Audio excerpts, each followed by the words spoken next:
Bagong hero na napapatigil ang oras. Mapahero, skill ng kakampi or kalaban titigil sa ultimate niya. Pinapakilala ko sa inyo si Marcel. Sa video na to marami tayong i-experiment at sino kaya ang makakagalaw sa loob ng ulti niya. Tara, samahan niyo akong subukan to. Si Marcel ay isang support at isa siyang photographer. Yung kanyang passive kapag lumapit ka sa kalaban, picturean mo yung kalaban at may immobilize ito. Gagana ito sa maraming kalaban pero isa-isa mo silang pipicturan.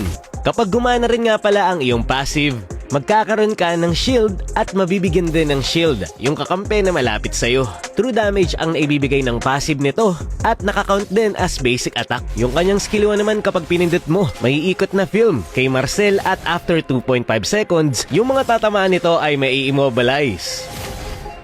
Yung skill to naman niya bibilis si Marcel at habang active yung skill pwede kang mag-dash. Kapag nag-skill to ka rin at ikaw ay naglalakad papunta sa kalaban, mas bibilis ang movement speed mo. From 15 magiging 75%. Combo din ang skill 1 at skill 2 niya. Kasi kapag nag-skill 1 ka, tapos nag-dash ka gamit yung skill 2, may iwan yung skill 1 doon sa location kung saan ka nag-dash. Dito naman tayo sa kanyang ultimate. Ito ay isang wide angle shot kung saan ang lahat ng nasa loob ng ultimate niya ay hindi makakagalaw. Kahit yung atake ng Torre ay napapatigil. Halos lahat ay napapatigil niya. Kahit yung Elemental Lord. Imagine kaya niya rin patigilin yung Litho Wanderer. Ang hindi niya lang kayang patigilin ay yung mismong well nung kalaban. Lahat talaga titigil, pati yung Torre nyo, minions nyo at kahit kakampi mo pa. Ikaw lang talaga ang makakagalaw sa ultimate mo. Bibilis ka rin tumakbo habang nasa surface ka ng ulti mo. Kaya lang untargetable yung lahat ng kalaban o kakampi na nasa loob ng ultimate mo. Kumbaga parang lahat ng nasa ultimate mo ay naka-winter crown. Ang magagawa na lang ng kakampi mo ay mag-stack ng atake. Kagaya ng gagawin ng Louie dito. Naipon yung skill 1 niya, kaya biglang sabog sa mukha ko. So dito nga guys, sinubukan na namin yung iba't ibang skill kagaya ng mga crowd control immune para makita kung kaya bang patigilin ito ng ultimate ni Marcel. So yan, umpisa natin dito kay Khalid, yung kanyang ultimate. Immune to, pero napapatigil pa rin sa ulti ni Marcel. Try naman natin si Johnson, yung kotse. Napapatigil pa rin ni Marcel. Siya din nga pala ang kaisa-isang kayang magpatigil ng dragon ni Yuzong. Bukod sa lag syempre. Grabe tong hero na to. Kay Aldous naman, try natin. Grabe, natigilan, kala mo naglag no? Pati yung passive ni Marcel, napipigilan din yung kalaban. Pwede mong iligtas yung kakampi mo sa ultimate ni Hayabusa. Kasi kapag nag-ulti ka, titigil yung ultimate ni Haya kasi nga para kayong naka-winter crown lahat. Ang angas talaga ng skill na to. Napapatigil din, pati yung Sharkwave ni Bane, na para bang pinost niya lang yung game. Basta yung mga projectile na skill, kagaya ng skill ni Granger, kayang-kaya niyang patigilin. Kahit Diggy, hindi ka kayang iligtas gamit ang kanyang ulti. Maganda rin ka-combo ni Marcel si Carmilla.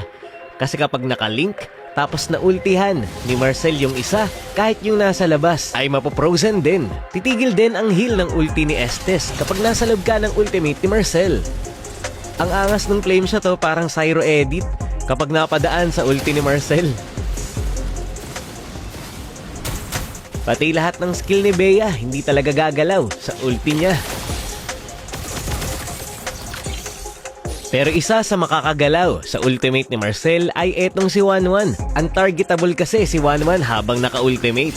Pero yung mga basic attack niya ay hindi lalabas sa ultimate ni Marcel. After ng ultimate, saka palang tatama sa kalaban. Kumbaga mapupus lang pero magtutuloy pa rin. Kasi nga nakalock na.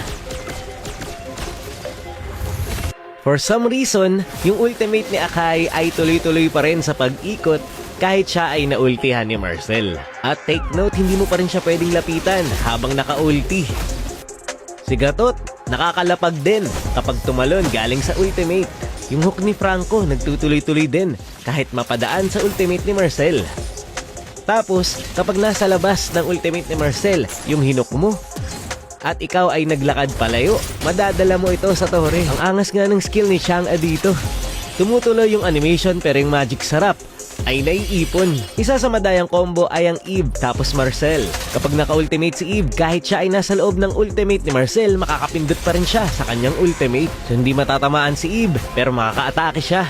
Kahit nga yung waves ng ultimate ni Kadita ay nai-stuck din sa ultimate ni Marcel. Maganda ito pang ligtas ng kakampi pero delikado rin kasi pwedeng gamitin ito pang throw ng kakampi. Yung ultimate ni Seth yan, magkakast pa rin. Pero habang nasa loob ka ng ulti ni Marcel, hindi ka tatablan. Tamang setup at combo ang kailangan ni Marcel para magamit sa game. May suggestion ka ba sa skill niya? Marami pang ma-adjust dito. Yun lamang for this video. Maraming salamat sa panonood and to God be the glory.